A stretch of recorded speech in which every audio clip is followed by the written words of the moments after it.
Hi, I'm Mark Stipic and thank you very much for tuning in.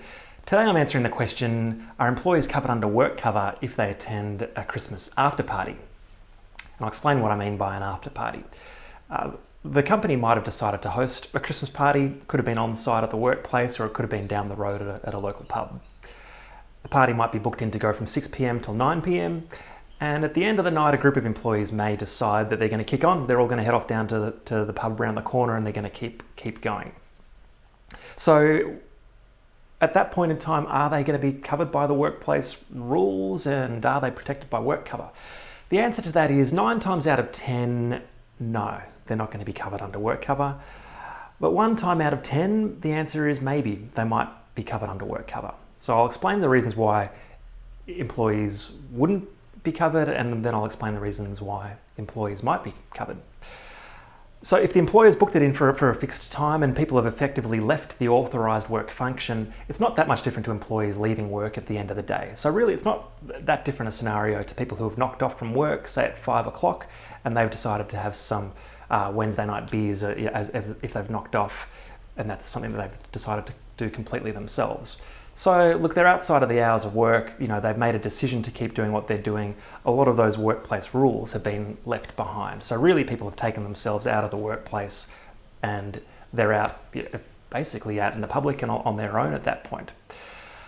So what are the circumstances where maybe employees might be covered under WorkCover? The key thing here is, are the employees genuinely making their own free decision that, yeah, okay, I've made the call, I'm going to tag along and go party? Because if there's some sort of pressure on people to come along, particularly from management or from someone with authority in the company, then suddenly it's starting to shift back into the scenario that, well, I might need to do this to impress the boss. So think about it like this. If you've got a CEO up here who might have 6 senior managers who report to the CEO. Let's say the CEO says, come on, we're going on, partying on, drinks are on me, let's go. 5 of the managers want to impress the CEO and they're like, yep, cool, we're in. And there's one, it could be you thinking, I think I pretty much want to get home, but everyone's saying, come on, you got to come along. Now you might be thinking that, like, if I don't go, I'm not going to impress the boss, and next time there's a promotion, then I'm going to be at the bottom of the line. Suddenly there's starting to paint the picture that there's some management pressure that that supervisor, that manager needs to tag along like all of the other ones. Now that's starting to shift out of the space of it's just people who have decided to kick on and go and have a good time.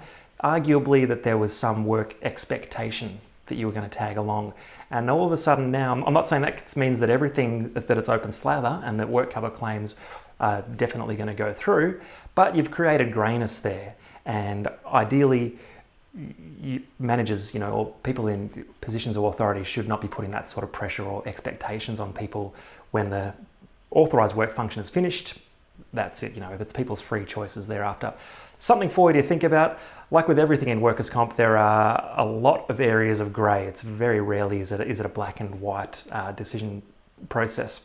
So I hope that's been helpful to you, and thanks very much for tuning in.